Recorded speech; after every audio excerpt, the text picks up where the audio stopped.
जिस वेद से, जिस ज्ञान से मैं मिलूं, मेरी प्राप्ति हो, जन्म मृत्यु का रोग कटे तुम्हारा, सतलोक में प्राप्त हो, वो विधि इन चारों वेदों में वर्णित नहीं है। बाकी शेष महिमा मेरी ही वेद गा रहे हैं। अब हम आते हैं अपने उसी टॉपिक पे। गरीबदास साहिब जी का मूल गांव करौथा है, जहाँ ये दास का आश्रम है, जो अब सरकार ने झूठे आरोप लगा करके ग्रहण किया हुआ है।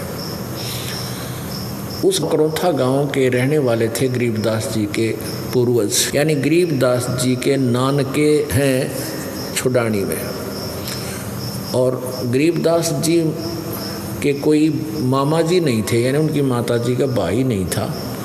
जमीन बहुत घनी थी, लगभग 1450 एकड़, 2500 बड़े बीघे इतनी ज़मीन थी। तो गरीबदास जी के पूज्य पिताजी श्री बलराम जी धनखड़ गाँव करौथा के अपने ससुराल में घर जमाई बनकर रहा करते थे।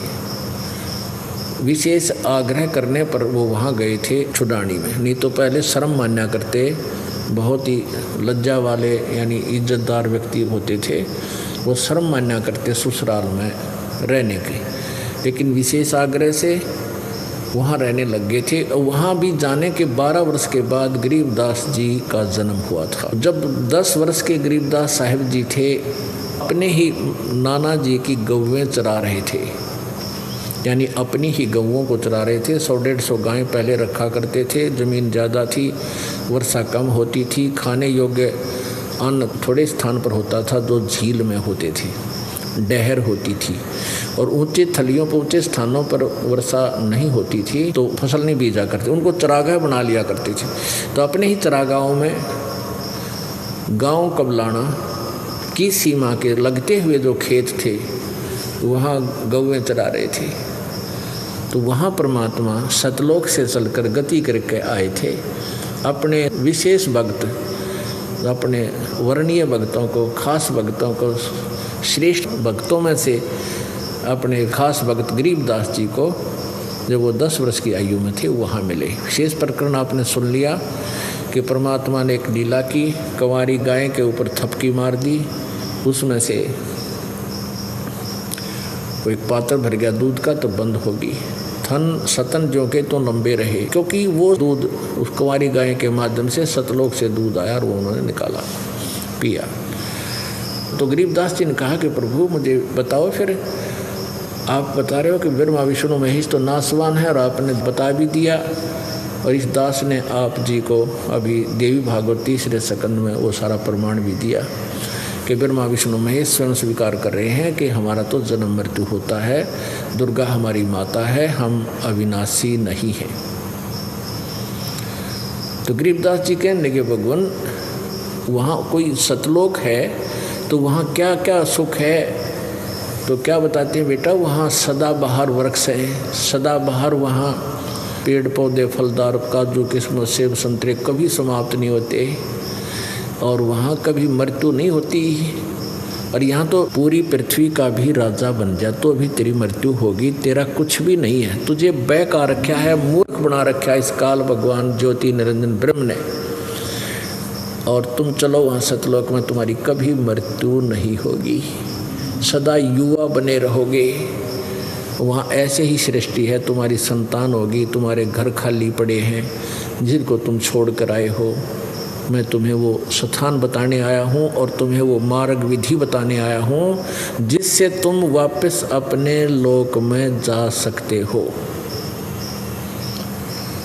अब बालक का चागना चढ़ा करे, बालक को ज़्यादा दृढ़ विश्वास होता है और जल्दी ही वो प्रेरित हो जाता है, और परमात्मा यही चाहते थे कि मैं इसको अपना एक गवाह बनाऊं। तो गरीबदास जी ने आग्रह किया, प्रभु क्या ऊपर सतलोक में सब सुख है और वहाँ आदमी रहते हैं? कहाँ बेटा, वहाँ व्यक्ति हैं बहुत ज़्यादा हैं, तुम तो कुछ भी नहीं यहाँ पर। ये सारे ब्रह्मांडों में जितने भी प्राणी हैं ये सब वहीं से आए हैं, और वो बहुत बड़ा लोक है, बहुत सुख है, वहाँ परमपिता परमात्मा पूर्ण ब्रह्म रहते हैं।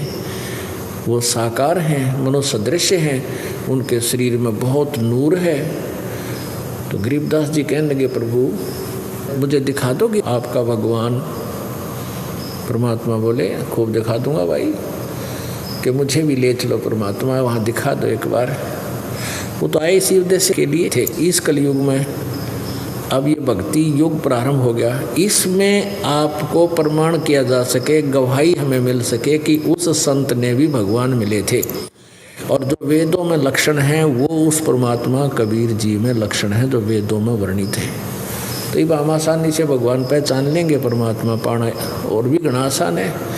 यदि ये अज्ञान ना फैला हुआ होता, ये दास आपको परमात्मा की महिमा सुनाता, 1-1.5 घंटे सत्संग करके, बाकी कहते ही भजन करो बैठ के बेटा। तो परमात्मा को परमात्मा सिद्ध करने के लिए और प्रमाण दिखा दिखा कर आपको उस अज्ञान से हटाने के लिए ये इतना प्रयत्न किया जाता है, और इसके बिना आपकी भक्ति नहीं चल सकती, बिल्कुल नहीं चलेगी। कोई भी काल का दूत आकर आपने भ्रमित कर देगा और आपके बने बनाए काम ने बिगाड़ देगा। ये दास चाहता है कि आपको इतना रंग दो इस रंग में कि आप डगमग नहीं हो सकते। भक्ति से कम ज़्यादा कर लेना, पर डगमग नहीं होना चाहिए। तो इस प्रकार गरीबदास साहिब जी ने आग्रह किया, परमात्मा ने कहा कि चल बेटा तुझे सतलोक दिखाता हूँ। गरीबदास जी की आत्मा को साथ लेकर ऊपर चले, शरीर छोड़ दिया। ऊपर ब्रह्मा जी का लोक दिखाया, विष्णु जी की राजधानी दिखाई, शिव जी का लोक दिखाया, फिर एक कॉमन स्वर्ग नरक इकट्ठा ही है वो दिखाया, फिर सब लोकांतरों में घुमाते हुए महास्वर्ग दिखाया, जिसमें नकली सतलोक, नकली अलखलोक, नकली अगमलोक, नामी लोग इस काल ने ये नकली बना रखे हैं एक ब्रह्मांड में धोखा देने के लिए। उनको पता है कि परमात्मा का संदेश वाहक आएगा ऊपर से और वो यहाँ सतलोक की जानकारी देगा। तो उससे पहले ये नकली संतों से सतलोक का डंडोरा पिटवा कर लाखों करोड़ों व्यक्तियों को गुमराह करवा देता है,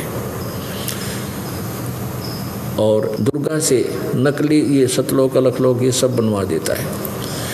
तो परमात्मा आकर के, या उनके जैसे गरीबदास साहिब जी ने आकर के बताई थी, उसकी नकल करके इन नकली संतों ने परमात्मा कबीर जी का एक शब्द ले लिया, करने नो दीदार महल में प्यारा है।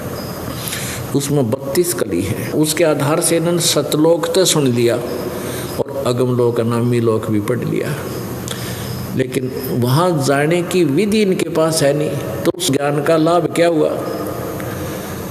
अब मान लिया आपको बता दिया भाई आपका ये रोग है और औषधि मिली नहीं, तो उस जानकारी का लाभ क्या हुआ? तुझे रोग ये है, रोग का भी पता चले, औषधि भी सही मिले, तो आपका कल्याण हो।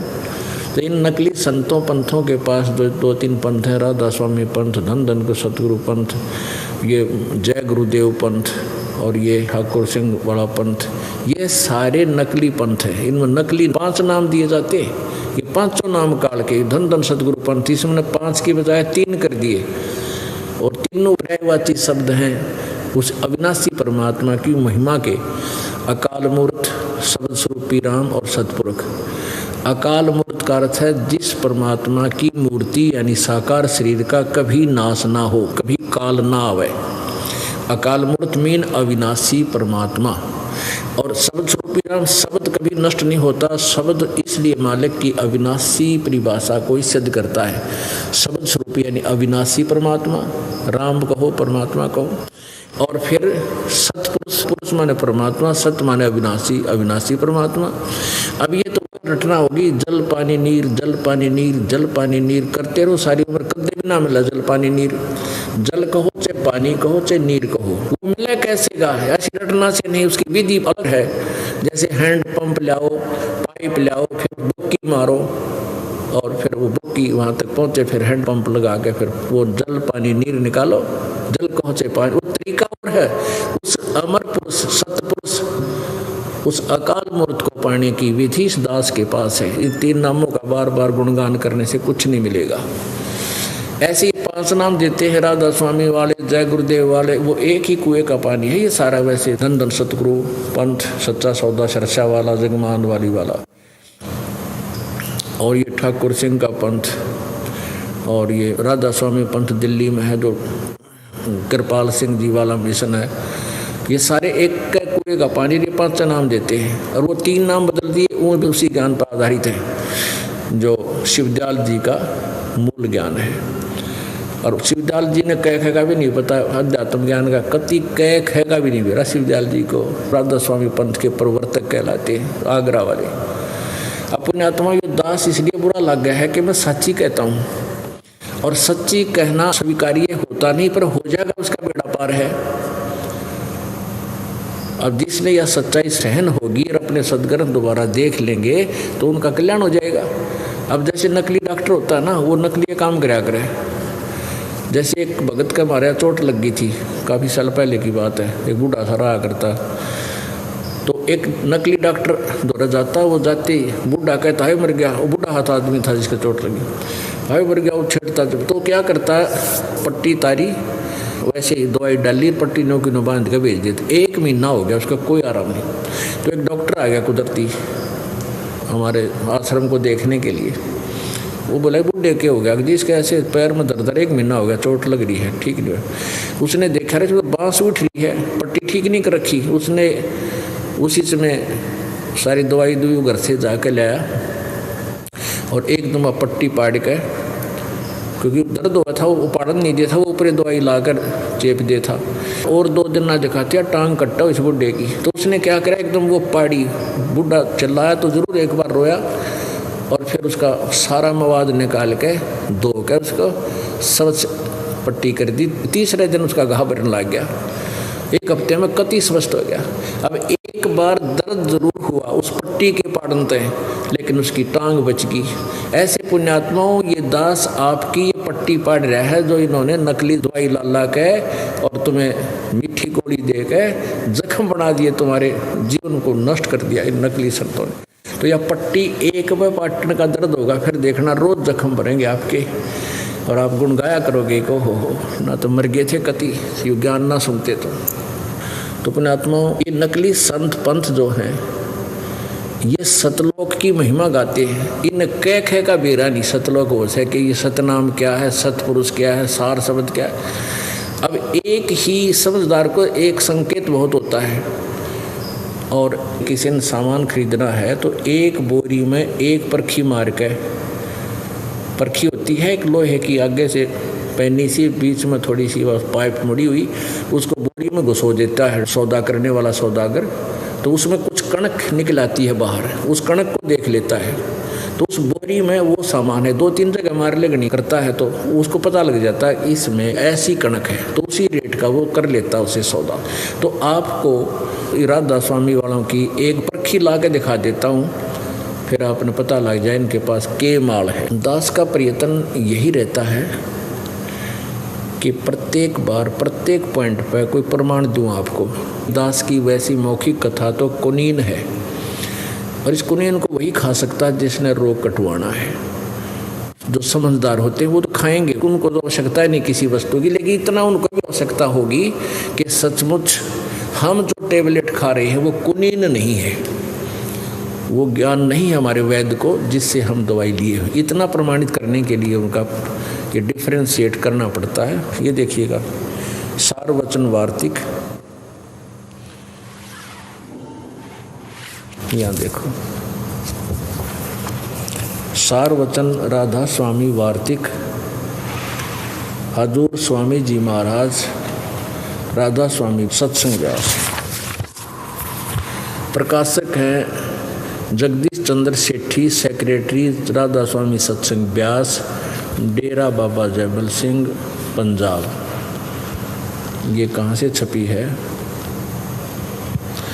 पब्लिश्ड बाई ये सेक्रेटरी, और ये नीचे printed by, printed in India by Lakshmi offset printers, Delhi से। ये भूमिका में देखना क्या लिखा है इन्होंने। सारवचन राधा स्वामी वार्तिक हजूर स्वामी जी महाराज के वचनों का संग्रह है।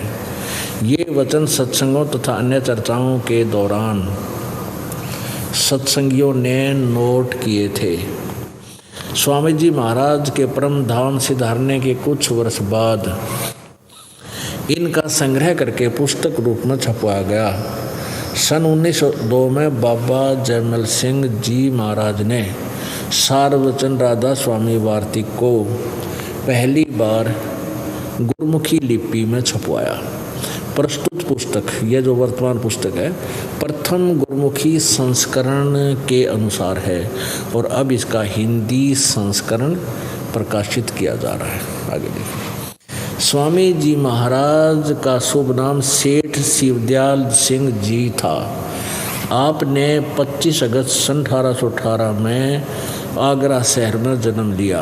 आपके पिताजी का नाम सेठ दिलवाली सिंह जी था तथा माता जी का नाम महामाया जी था। आपके पूर्वज पंजाब के रहने वाले थे तथा घर में गुरु ग्रंथ साहिब का पाठ किया जाता था।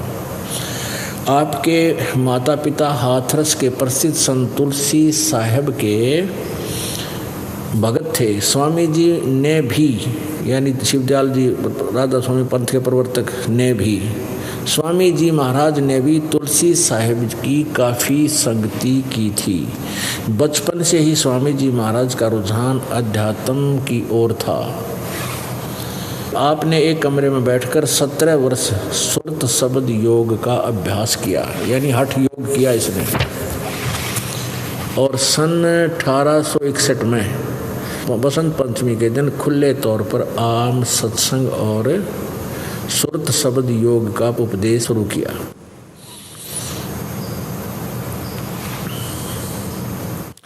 ये जो पुस्तक हम पढ़ रहे हैं, ये सत्संग वचन है शिवदयाल जी महाराज, फाउंडर ऑफ राधा स्वामी पंथ। और इस राधा स्वामी पंथ से ही धन धन सतगुरु, सच्चा सौदा, सिरसा और जगमाल वाली 2 पंथ अलग से बने हुए हैं, उसी से निकले हुए। क्योंकि बाबा जयमल सिंह जी का उत्तराधिकारी संत थे बाबा सावन सिंह जी। बाबा सावन सिंह जी के शिष्य थे बिलोचिस्तानी सामस्ताना जी, जिनका नाम श्री खेमामल जी था।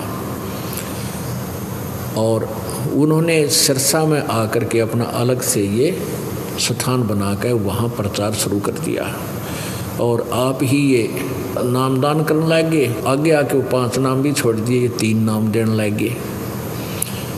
सावन सिंह जी उनके गुरुजी थे और सावन सिंह जी के ही चेले थे कृपाल सिंह जी, तो दिल्ली में आकर के उन्होंने अलग से राधा स्वामी पंथ का डोल पीट दिया। पता कह भी कोई नहीं इनको। जब शिवदयाल जी को ज्ञान नहीं था, इनको ज्ञान कहाँ से होगा? अंडरस्टूड है। अगर हमारे कबीर साहब जी के ज्ञान कोई फेल कर देता है तो हमें ज्ञान कहाँ से आया? कबीर साहब क्या अनुयायी बने बैठे। तो कबीर जी का ज्ञान फाइनल ओके है तो हमारा ज्ञान वही है जो कबीर जी वाला है। तो इसलिए हमारा ज्ञान सही है, क्योंकि हमारा कबीर जी का ज्ञान वेदों ने समर्थन किया है, उनकी महिमा वेदों ने गाई है। तो अब शिवदयाल जी को कितना ज्ञान था इसको देख लो, फिर पता लग जाएगा। इनको कह पता नहीं था सतलोक और सचखंड का। ये काल के द्वारा प्रेरित पंथ है, सारा काल साधना है और सभी काल के जाल में पक्की तरह जकड़ रखे हैं। अब सुनने को तैयार नहीं श्रद्धालु, क्योंकि 2-3 पीढ़ी बीत गई, परंपरा सी पड़ गई। जैसे हम सालासर या बाबा श्याम जी ने पूजा करते, अब वो छोड़नी मुश्किल हो रही है, वो छोड़नी पड़ेगी। ये साधना ग्रहण करनी पड़ेगी यदि कल्याण चाहते हो। दास कोई आपका शत्रु नहीं, विशेष मित्र समझ लेना। और सभी गाली दे रहे हैं, मुझे बुरा बता रहे हैं, क्योंकि बुरा न्यों बता रहे हैं जो टीचर हैं या आचार्य हैं, गुरु हैं, उनको पता लग गया कि तुम फेल हो लिए, तो वो अपने अनुयायियों को कहते हैं वो झूठ बोलता है रामपाल, वो तो झूठा है, उसकी बातें मत सुनना। उनका तो उद्देश्य है जनता को काल के जाल में फंसा के रखना, वो तो पक्के दूत हैं। नहीं तो सामने प्रत्यक्ष प्रमाण आपका दिखा रहा हूँ, मान लेना चाहिए। इन गुरुओं को मानना चाहिए, इन प्रीचरों को भी मानना चाहिए। नहीं महापाप के भागी बनेंगे, दुनिया को भोली आत्माओं को काल के मुँह में डाल के इसे निकालना परम कर्तव्य है और परमात्मा इसको सफल करेंगे, क्योंकि उन्होंने पहले ही कहा था कि इस समय आने पर हम कलयुग की जो बिचली पीढ़ी होगी उस समय इस पूरे विश्व में इस सत्य ज्ञान को फैलाएंगे। और परमात्मा ने कहा कि उस समय सभी आत्माएं पहचानेंगी अपने भगवान को और तुरंत ग्रहण करेंगी, क्यों सब बुद्धिमान और शिक्षित होंगे, सद्ग्रंथ सामने होंगे, स्वयं पढ़ेंगे और समझेंगे और निकलेंगे काल के जाल से। अब देखो, अब राधा स्वामी दयाल की दाई वही पुस्तक चल रही है, सारवचन वार्तिक, व्यास से छपी हुई। राधा स्वामी दयाल की दया, राधा स्वामी सहाय, खुलासा उपदेश हजूर राधा स्वामी साहब का, यानी शिवदयाल जी को राधा स्वामी कहने लगे भी है। यहाँ देखो, सिर्फ काम इतना है कि इंसान यानी मनुष्य अपनी सूरत यानी रूह को उसके खजाने निकास यानी मुकाम सतनाम और राधा स्वामी में। अब देखो, मुकाम माने स्थान, सतनाम को सतान कह रहे, राधा स्वामी को भी सतान कह रहे। आगे चलो, वचन नंबर 3 में क्या लिखा है, जितने आचार्य और महात्मा और अवतार और पैगंबर हर एक मजहब में हुए हैं, वे सब अपने अभ्यास के जोर से अंतर में तरफ मुकाम असली के चले, असली स्थान की ओर चले, पर सब के सब धुर स्थान नहीं पहुँचे। मुकाम माने स्थान। सो बहुत से तो मंजिल पहली यानी पहले स्थान पर, दूसरे कोई दूसरी मंजिल दूसरे स्थान पर, और कोई बिरले साध और प्रेमी मंजिल तीसरी तक पहुँचे, तीसरे स्थान तक। सिर्फ संत मंजिल 5वीं यानी सतनाम पर पहुँचे। सतनाम स्थान है यहाँ पर। और कोई बिरले संत मंजिल 8वीं यानी राधा स्वामी पद तक पहुँचे। ये राधा स्वामी पद 8वां स्थान है। और यहाँ तो पद अड़ा दिया ना, यहाँ सीधा लिखा है यानी मुकाम सतनाम और राधा स्वामी में, या सतनाम राधा स्वामी स्थान में पहुँचे। राधा स्वामी भी स्थान और सतनाम भी स्थान, ये मुकाम माने स्थान। अब देखना, ये तो आपने पढ़ा 13 और 14 पृष्ठ पे, सारवचन वार्तिक पहला भाग। अब प्रश्न नंबर 15 में पढ़िए। चौथा वचन, अब समझना चाहिए कि राधा स्वामी पद सबसे ऊंचा स्थान है। ये पद भी अब स्थान ने बोल दिया, राधा स्वामी पद सबसे ऊंचा स्थान है, मुकाम माने स्थान है। और यही नाम कुल मालिक और सच्चे साहिब और सच्चे खुदा का है। ये असली नाम है वो सच्चे खुदा का, राधा स्वामी। इनका कहना है, इसका नाम भी राधा स्वामी है, धाम का, स्थान का। और इस स्थान से 2 स्थान नीचे सतनाम का मुकाम है। यहाँ तो सतनाम को स्थान कह रहे थे, नीचे सतनाम का मुकाम है, यानी स्थान का स्थान है। ये समझो, इनकी वाई देखो कि इस सतनाम के विषय में फिर डिफाइन किया, आगे खुल कर बताया है महापुरुष शिवदयाल जी ने, राधा स्वामी पंथ के प्रवर्तक ने। इस सतनाम की, जिसको संतों ने सतलोक भी कहा सतनाम को, सचखंड भी इसी को कहा सतनाम को, और सार शब्द और सत शब्द और सतनाम और सतपुरुष करके बयान किया है। अरे तेरा गजब भैया, सतनाम के विषय में आगे डेफिनेशन डिफाइन कर रहे हैं कि जिसको संतों ने सतलोक, सतनाम को सतलोक भी कहा है, सचखंड भी, इसी को सार शब्द, इसी को सत शब्द और इसी को सतनाम और इसी को सतपुरुष करके बयान किया है। ये हमारा सर कर रखा है इन्हें, तारा गजब। ये बड़ी आत्मा फसादी काल के जाल में भी इनको समझाना दुर्लभ हो रहा है हमारे लिए। किस तरीके से समझाएं बड़ी आत्माओं को। ये नकलियों को बड़े महापुरुष मान बैठे, जैसे सिद्ध पुरुष नहीं थे, धुर मंजिल पर पहुंचा करते। ये पहुंचे कहाँ गए, इनको ज्ञान में कोई नहीं। वो सतलोक की चीज़ है, सतनाम वस्तु है, कोई मंत्र है या कोई स्थान है या कोई भगवान का नाम है। इन्हें कहेंगे ना मेरा ये सतनाम, यही सचखंड, ये सतपुरुष, ये सतलोक और ये सार शब्द और ये सार नाम और ये सतनाम और ये स्थान की तो सिर पैर भी नहीं इस व्याख्या का। अपने आत्मा जैसे किसी ने जिंदगी में कार देखी ना पेट्रोल, कोई अपसी जंगल में पड़ा है और वो सुबह घूमे आवा की तय और आगे कह दे कहाँ गया था कि शहर में गया था, वहाँ कार में घूमता हूँ, पेट्रोल से गाड़ी चलती है। सुनते लिया उसने पेट्रोल से गाड़ी चलती है, ड्राइवर चलाता है। तो उससे पूछा भी वो कार कैसी है, वो पेट्रोल कैसा होता है, सड़क कैसी है।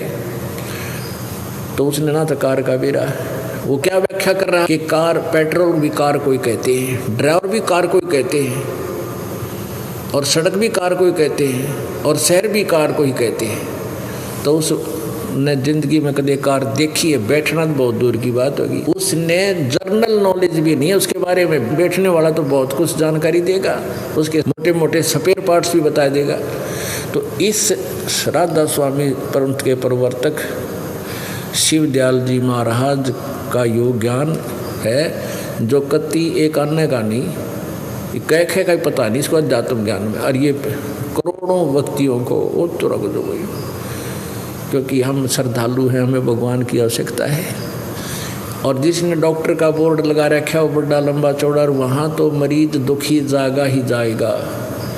आगे वो किसी नीम हकीम कैसी टेबलेट देगा वो खाएगा भी खाएगा, वो मरो चाहे जियो उसको पता ही नहीं। तो ये नकली वैद्य की बोर्ड लाए बैठे थे, नकली गुरु बने बैठे थे, इन्होंने सब मनुष्यों के जीवन खा लिए, इन्हें बर्बाद कर दिया, नाश कर दिया पूरे मानव समाज का। पुण्यात्मा इसी के परिणाम स्वरूप ये राधा स्वामी पंथ का प्रवर्तक भूत बना, अपनी ही शिष्या बुक्की माँ का बोलने लग गया। और फिर वो भूत बने हुए शिवदयाल जी से फिर यो प्रताप सिंह जी उनका छोटा भाई हाथ जोड़ कर भूत तो पूछे मुझे यह दिक्कत होगी हैं। और जिसने राधा स्वामी पंथ अलग से ज़्यादा प्रचार में किया वो शालिग्राम राय साहब भी पूछे उससे। तो पुण्यात्माओं यही कारण है कि ये दास सच्ची बतावे और लोग मैंने गुंडा बतावे, इसलिए गुंडा बतावे है कि मैं सच्चाई कह रहा हूँ। अब उनके पास ज्ञान का तो उत्तर रहा को नहीं, तो और अपने शिष्यों को भ्रमित करने के लिए मुझे बदनाम करना शुरू कर दिया। विशेष कर आर्य समाज के इन आचार्य ने तो जमाकती सरेआम झूठ बोल बोल कर समाचार पत्रों में भी सारी बकवाद करवा दी। इनका जनता के कल्याण से कोई लेना देना नहीं, न तो अपनी दुकान बनाए रखने के लिए कोई भी हथकंडा अपनाना पड़ो ये पूरा अपनाओगे। और ये पहले भी हमारी आपसी लड़ाई करवा कर नाश करवाते आए, हिंदू मुसलमानों की लड़ाई करा देते गुरु लोग और अपना ध्यान बांट के अपनी दुकान चौकस रखते। तो अब इनकी दाल गला को नहीं, अब इनकी दाल नहीं गलेगी कि समाज बुद्धिमान सभ्य है और शिक्षित है। सामने देखकर प्रमाणों को अब अचंभित हो रहा है, हरिदास के पास सहर्ष आ रहा है। अब ये और देखियो राधा स्वामी दालबाग से छपी हुई ये सार वचन राधा स्वामी नसर यानी वार्तिक, देख कितनी गजब की लिखाई कर रखी है। ये देखियो, जिसको परम पुरुष पूर्ण धनी स्वामी जी महाराज ने यानी शिवदयाल जी ने जबान मुबारक से फरमाया और जो बाई इज्जत राधा स्वामी ट्रस्ट द्वारा छपी गई। प्रकाशक हैं राधा स्वामी ट्रस्ट, स्वामी बाग आगरा से। ये लेटेस्ट है, 2001 में छपी है, 19वीं बार 2001 में। मुद्रक है दी कोरोनेशन प्रेस, छिल्ली ईंट रोड, आगरा। फ़ोन नंबर इनका ये है। अब राधा स्वामी दयाल की दया राधा स्वामी साहब खुलासा उपदेश हजूर राधा स्वामी साहब का वचन यह जगत नासवान है। ये यहाँ से वचन सुनोगे इनके, ये है 2 पृष्ठ सार वचन राधा स्वामी वार्तिक। ये पहला भाग है, भाग 1 यहाँ देखना, ये एक वचन। अब इस एक वचन के लास्ट में लिखा है सिर्फ काम इतना है कि इंसान यानी मनुष्य अपनी सूरत यानी रूह को उसके खजाने और निकास यानी मुकाम सतनाम राधा स्वामी में पहुँचावे। अक्षर का भी अंतर नहीं है, जो कहता हूँ लिखा, मुकाम माने स्थान, यहाँ सतनाम को ये स्थान बोल रही है। आगे देखो, अब वचन नंबर 3, जितने आचार्य और महात्मा और अवतार और पैगंबर हर एक मजहब में हुए, वे सब अपने अभ्यास के जोर से अंतर में तरफ मुकाम असली के चले, पर सब के सब धुर स्थान तक नहीं पहुँचे। सो बहुत से मंजिल पहली मंजिल माने यहाँ देखो 1 नंबर है, या नीचे अनुवाद भी करके मंजिल माने स्थान। तो दास ये सिद्ध करना चाहता है कि ये जो क्या बोल रहे हैं पहुँचे तक नहीं पहुँचे, बहुत से तो मंजिल यानी स्थान पहली पर, मंजिल माने स्थान, और कोई दूसरी मंजिल पर, कोई बिरले साध और प्रेमी मंजिल तीसरी यानी तीसरे स्थान तक पहुँचे, और सिर्फ संत मंजिल 5वें स्थान यानी सतनाम पर पहुँचे। 5वीं मंजिल कहो, 5वां स्थान कहो, सतनाम पर पहुँचे। और बिरले संत मंजिल 8वीं यानी राधा स्वामी पद तक पहुँचे। ये मंजिल माने स्थान, राधा स्वामी पद को भी स्थान का है। आगे देखो अब 4 नंबर पर, 4 नंबर वचन में क्या बोला है, प्रश्न नंबर 5 पे। अब समझना चाहिए कि राधा स्वामी पद सबसे ऊंचा स्थान है और यही नाम कुल मालिक और सच्चे साहिब और सच्चे खुदा का है। और इस स्थान से 2 स्थान नीचे, मुकाम माने स्थान, इस स्थान से यानी राधा स्वामी स्थान से 2 स्थान छोड़ कर नीचे सतनाम, या भी सतनाम को स्थान कह रहे थे, मंजिल, मंजिल 5वीं स्थान का स्थान है, मुकाम माने स्थान। कितने है सर, फिर बालक भी ना लिखे ये बातें जो इन्हें लिख रखी, अनजान भी ना लिखे। कि इस सतनाम के बारे में डिफाइन किया कि जिसको संतों ने सतलोक और सचखंड और सार शब्द और सतशब्द और सतनाम और सतपुरुष करके बयान किया है।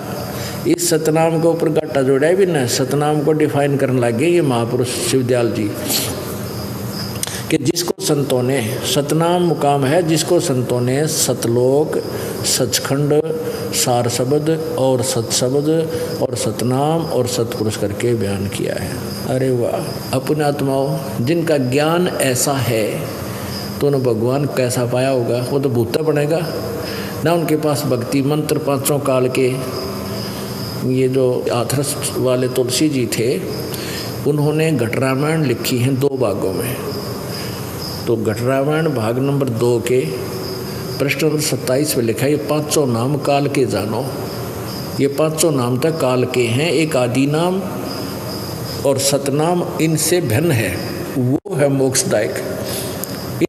इनको पता नहीं तीनों मंत्रों का, इसलिए ये सभी श्रद्धालु और ये संत काल के ही जाल में है। ये दास बिल्कुल ढोल बजा के कह रहा है, समझना चाहिए। आगे इसी में और क्या लिखा है देखो, और कमाल कर रखे, भाग 1 ये वही है, 4 वचन राधा स्वामी वार्तिक, 4था हम पढ़ रहे थे, यहाँ तक पढ़ लिया। अब यहाँ राधा स्वामी पद को अकह अनाम भी कहते हैं, क्योंकि यही पद अपार और अनंत और अनादि है और बाकी के सब मुकाम इसी से प्रगट यानी पैदा हुए हैं। और सच्चा ला मकान जिसको स्थान भी नहीं कह सकते, इसी को कहते हैं। पता कोई बात हुई है, कहते हैं राधा स्वामी पद को अकह और नाम भी कहते हैं। ये ऊपर एक श्लोक है, अकह लोक को सनामी को, क्योंकि यही पद अपार अनंत और अनादि है और बाकी सब मुकाम इसी से प्रकट हुए पैदा हुए। और सच्चा ला मकान, जैसे लाजवाब होता है ना भाई, ये तो लाजवाब है जिसका कोई जवाब ना हो, तो ला मकान यानी जिसका कोई स्थान ना हो, घर ना हो, मकान ना हो, कोई ठिकाना ना हो। और सच्चा ला मकान जिसको स्थान भी नहीं कह सकते ऋषि को कहते हैं, यानी जिसको स्थान भी नहीं कह सकते ऋषि को स्थान भी कहते हैं। आप सारी उम्र पढ़ लियो, जैसे सेंटेंस की किताब सेंस बता देता है। ये तो दास पे मेहर हुई है ताकि आपको सरल करके आपके समक्ष रख दिया। आपका शीघ्र कल्याण हो जाएगा परमेश्वर कबीर जी की कृपा से। पुण्यात्माओं, इस प्रकार परमात्मा का जो ज्ञान है सच्चे सतगुरु से ही प्राप्त होता है। परमात्मा स्वयं सतगुरु बनकर आए थे, काशी बनारस में 120 वर्ष रहे, फिर भी रह रहकर आते रहते हैं। जैसे वेद बताते हैं ये लीला कबीर जी ही करते हैं। और गरीबदास जी को सतलोक लेकर गए। जब सतलोक पहुँचे तो क्या देखा गरीबदास साहिब जी ने कि जो नीचे से परमात्मा एक जिंदा महात्मा का रूप बनाकर आए हुए थे, जैसे एक संत का रूप बना लेते हैं मुसलमानों में, जिंदा महात्मा होते हैं, काला सा टोप और काला ही एक ओवरकोट यानी एक ही कपड़ा घुटनों से नीचे तक का बना हुआ होता है, कमीज सा, और एक कच्छा पहनते हैं घुटनों से ऊपर तक का, एक टोप काला टोप होता है ऐसे लंबे से चोटी का, इस तरह का। तो इस वेशभूषा में थे, इस लोक में अपने रूप को हल्का करके आए, एक से दूसरा अन्य रूप धारण करके आए।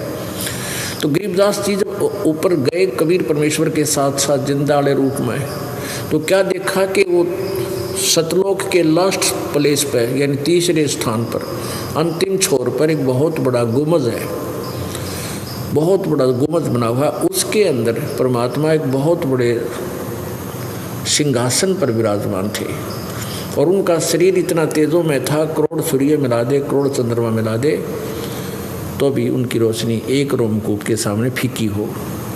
अब वहाँ जाने के बाद दिव्य दृष्टि देखती है, ये चरम दृष्टि नहीं देख सकती, सहन नहीं कर सकती। तो गरीबदास जी ने जब देखा कि भगवान तो ये बैठे जो गुम्बज में है, कबीर देव जी आए थे नीचे, वो रूप अपने ही दूसरे रूप ओरिजिनल रूप पर चंवर करने लगा, जैसे सेवक करते हैं गुरु जी के ऊपर चंवर लेकर ऐसे। तो गरीबदास जी ने सोचा भाई भगवान तो ये है जो इस तख्त पर बैठा, ये सिंहासन पर विराजमान है, ये है भगवान। ओहो दर्शन हुए, बड़ा प्यारे परमात्मा, ओ भाग जगे मेरे।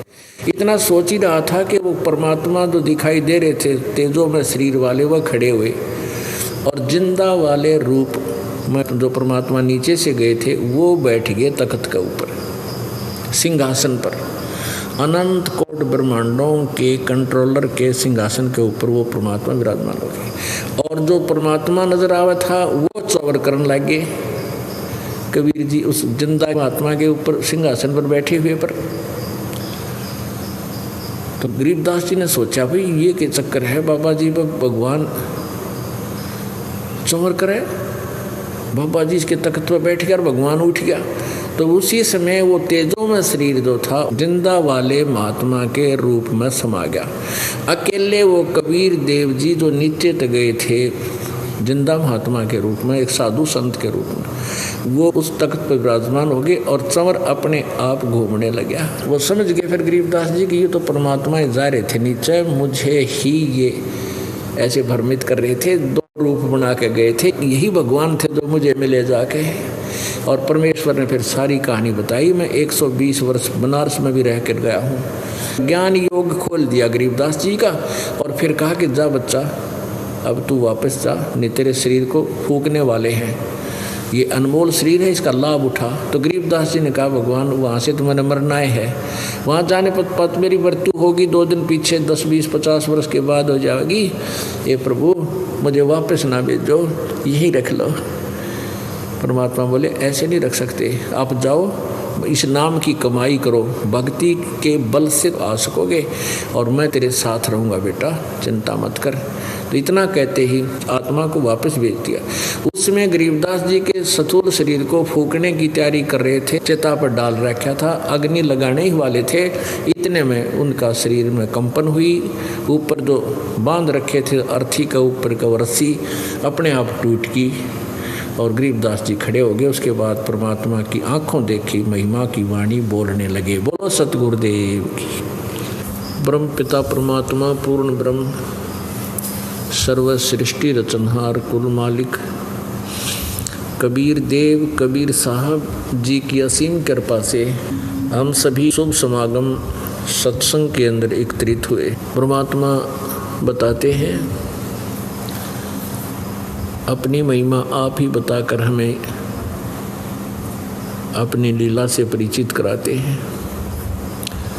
मात पिता मिल जावेंगे, मात पिता मिल जावेंगे 184 माह, सतगुरु सेवा और बंदगी भाई फिर मिलन की ना। परमेश्वर हमें आकर के याद दिलाते हैं कि जिस संतान और संपत्ति में आप परमात्मा भूल चुके हो, मनुष्य जीवन पाकर के यदि तुमने परमात्मा की साधना नहीं की, आत्म कल्याण नहीं करवाया, मनुष्य जीवन व्यर्थ है। परमात्मा कहते हैं इस संसार में यदि कोई दुर्लभ वस्तु है तो सत्संग है। इस संसार में यदि कोई दुर्लभ वस्तु है तो सत्संग है, और सत्संग सतगुरु ही कर सकता है। सतगुरु मीन सच्चा गुरु। ये नकली गुरु ज्यादा है, करोड़ों अरबों नकली गुरु हैं, इसलिए सतगुरु कहा गया है। जो सच्चा यथार्थ ज्ञान प्रदान करता है वो सतगुरु है। और सतगुरु के बिना ये काल के दूत, नकली गुरु, झूठे गुरु अधिक हैं, इसलिए सतगुरु कहा जाता है। परमेश्वर स्वयं आए थे, उन्होंने सतगुरु की भूमिका अदा की थी। वो प्रत्येक युग में आते हैं। सतयुग में उनका नाम सतसुकृत होता है, त्रेता में उनका नाम मुनिंदर होता है, द्वापर में परमेश्वर अपना करुणा में नाम लेकर के आते हैं, और कलयुग में वो अपने यथार्थ नाम से कबीर देव, कबीर साहब, अल्लाहु अकबर, उस कबीर नाम से वो प्रसिद्ध होते हैं। उस समय भी सतगुरु एक ही थे, कबीर जी ही थे, अन्य सतगुरु नहीं थे। उनके पास यथार्थ ज्ञान नहीं था, वह झूठे गुरु थे। जितने भी ऋषि थे, ब्राह्मण थे, गुरु थे, वो सभी नकली थे, और वर्तमान में भी यही स्थिति है। अब इस दास के ऊपर परमेश्वर कबीर जी ने, सतगुरु गुरुदेव जी ने कृपा की, यथार्थ ज्ञान से परिचित करवाया और इस दास को सतगुरु बना दिया। कबीर देव जी तो बने बनाए सतगुरु हैं, वो तो सारी सृष्टि के रचनहार हैं, और इस दास को भी ज्ञान योग दे करके, खोल करके सतगुरु बनाया। तो पुण्यात्माओं, इस संसार में, इस ब्रह्मांड में यदि कोई चीज़ दुर्लभ है, सत्संग है, और सत्संग सतगुरु ही किया करते हैं, और कोई सत्संग नहीं कर सकता। बकवाद तो कितनी किस्से पर करवा लो, नाचना गाना करवा लो, और इधर उधर की मीठी बातें कितनी बनवा लो, परंतु उनके पास सत्संग नहीं है। आज दिन के समय आपको सत्संग दिखाया था वो शिवदयाल जी महाराज का, और तेरा गजब भैया, और उनको सदगुरु की उपाधि प्राप्त थी, परम धरणी हजूर जी महाराज। तो यहाँ परमात्मा अपनी एक ही वाणी में स्पष्ट कर देते हैं कि माता पिता मिल जाएंगे। इस 184 में जैसे पशु पक्षी के, हम मान लीजिए कुत्ते के घर जन्म होगा तो वहाँ माता पिता, पक्षी बन जावांगे, पक्षी के घर जन्म होगा तो वहाँ माता पिता, गधे बनाएंगे वहाँ माता पिता, सब जगह माता पिता मिल जाएंगे। मनुष्य जन्म होगा तो भी माता पिता और बहुत मिल जाएंगे।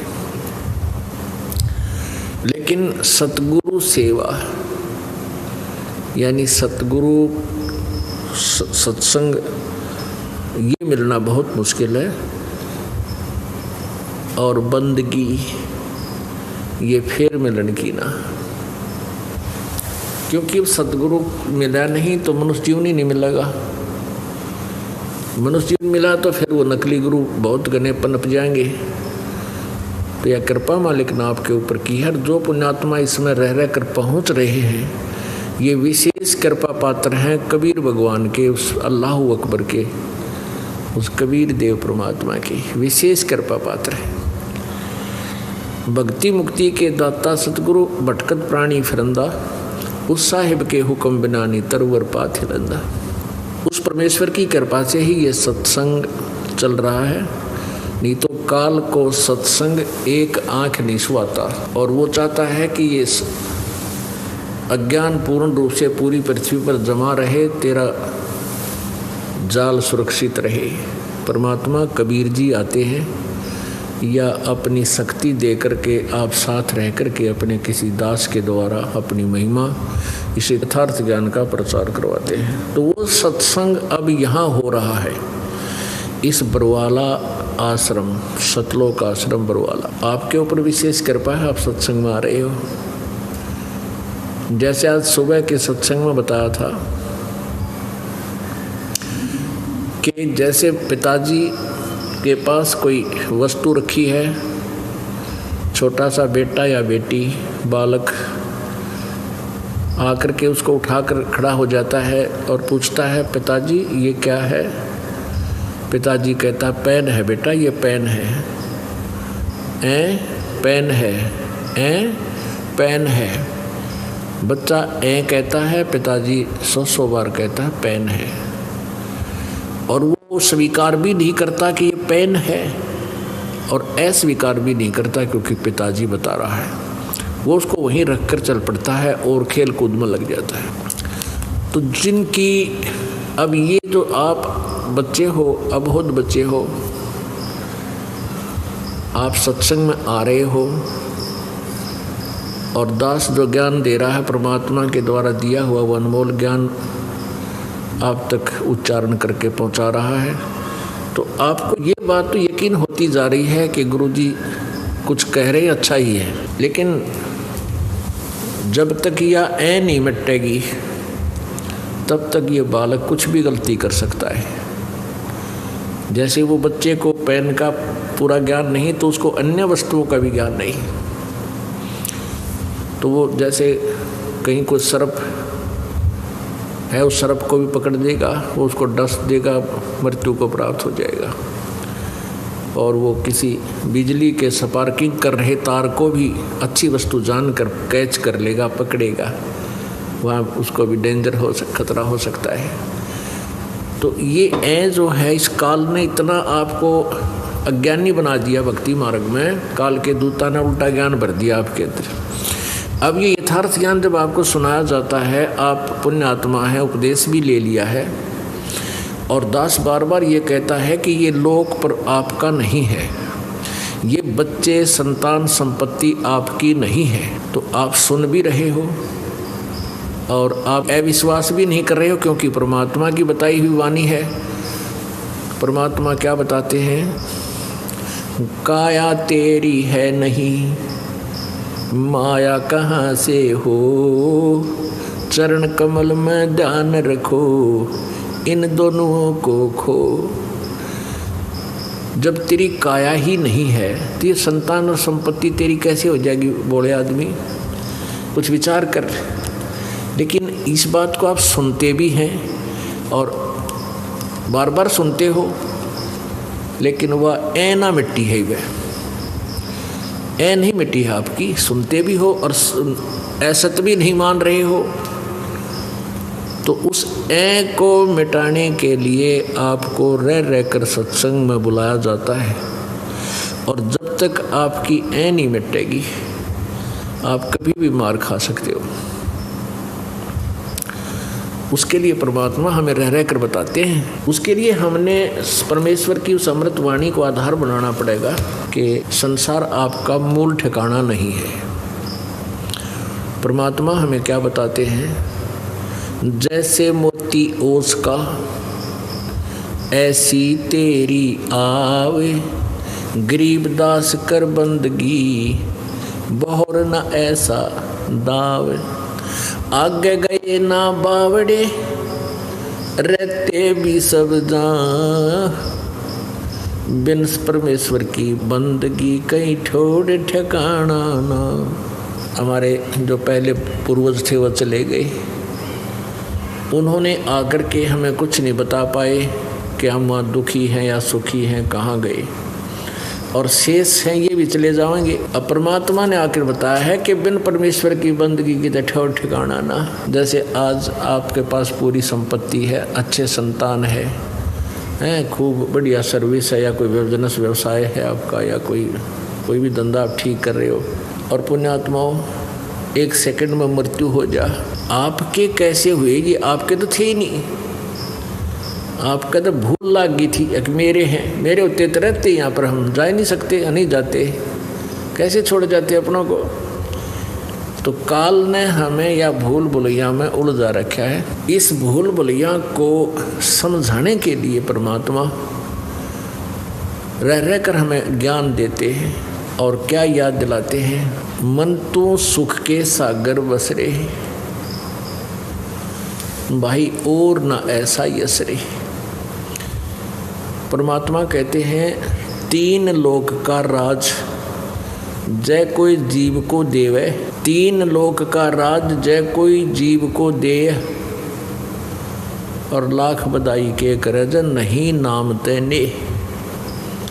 यदि इस व्यक्ति प्राणी, इस मनुष्य को, इस जीव को तीन लोक का राज्य भी दे दिया जाए तो कहते हैं लाख बधाई क्या कर रहा है? अगर परमात्मा की भक्ति नहीं है तो फिर जीव का जीव, अर्थात अपने पुण्यों को समाप्त करके तो फिर वहीं यहीं 84 लाख योनियों में सैर सपट्टे कर रहा होगा, कितना कुत्ता बन गए, कितना गधा बन गए, या अन्य पशु पक्षियों की योनियों में। मन तो सुख के सागर बस रे भाई, और ना ऐसा यस रे भाई। सर्व सोने की लंका होती और रावण से रणधीरम, एक पलक में राज विराजी और जम के पड़े जजीरम। अब परमात्मा में क्या याद दिलाते हैं कि इतना तो धनी तू हो भी नहीं सकता जितना तू प्रयत्न कर रहा है, और जितनी आपकी सोच है बगैर ज्ञान के कि इतना कोठी बना दूं, ऐसा बना लूं। सभी का प्रयत्न है मैं घना धनी हो जाऊं, और धनी उतना ही हो पाता है जितना वो सोचता उससे कम ही रह जाता है, क्योंकि जैसा भी आपका प्रारब्ध में लिखा हुआ वही आपको मिल रहा है और वही मिलेगा। जब तक आप पूर्ण परमात्मा कबीर देव परम अक्षर ब्रह्म की शरण में इस दास के माध्यम से नहीं आओगे, तब तक आपको प्रारब्ध ही मिलेगा। चाहे आपके पिछले संस्कारों से आप कितने ही, चाहे पूरी पृथ्वी के राजा भी बन जाओगे, लेकिन अन्य जो प्राणी हैं वो कितना प्रयत्न कर लो उनके भाग से अधिक नहीं मिलेगा। भाग्य से अधिक प्राप्त करने के लिए इधर उधर के हाथ पर मारोगे तो फिर आपके पाप कर्म बढ़ जाएंगे और वो पैसा नहीं रहेगा। वो जो पैसा आपके भाग्य में नहीं है और आपने इधर उधर से चोरी ठगी मिलावट 2 नंबर का काम रिश्वत वगैरह करके डाके मार के वो ले भी लिया, वो पैसा नहीं रहेगा, ये गारंटीड बात है। और वो पाप जो के तो रह जाएंगे जो उस पैसे को इकट्ठा करने में आपने किए, उनको भोगने के लिए आपके पास फिर बहुत ज़्यादा कष्ट होगा। किसी का गधा बनेगा, कभी किसी का बैल बनेगा, फिर वो पूरे करने पड़ेंगे। और परमात्मा कबीर जी की शरण में आने के बाद आपको आपकी किस्मत से अधिक देगा भगवान, आपके भाग्य से अधिक देगा। उसके हाथ में कलम है मालिक के में, लेकिन वो देवेगा कैसे? जब आपकी सच्ची श्रद्धा परमात्मा में बन जाएगी। तो परमेश्वर क्या बताना चाहते? मान लीजिए तेरे प्रारब्ध में सुख है, जैसे रावण के पास पूरी सोने की लंका थी, सर्व सोने की लंका थी, वह रावण से रणधीरम, यानी एक योद्धा सूरवीर भी था रावण, और एक पलक में राज विराजी फिर काल के पड़े तजीरम।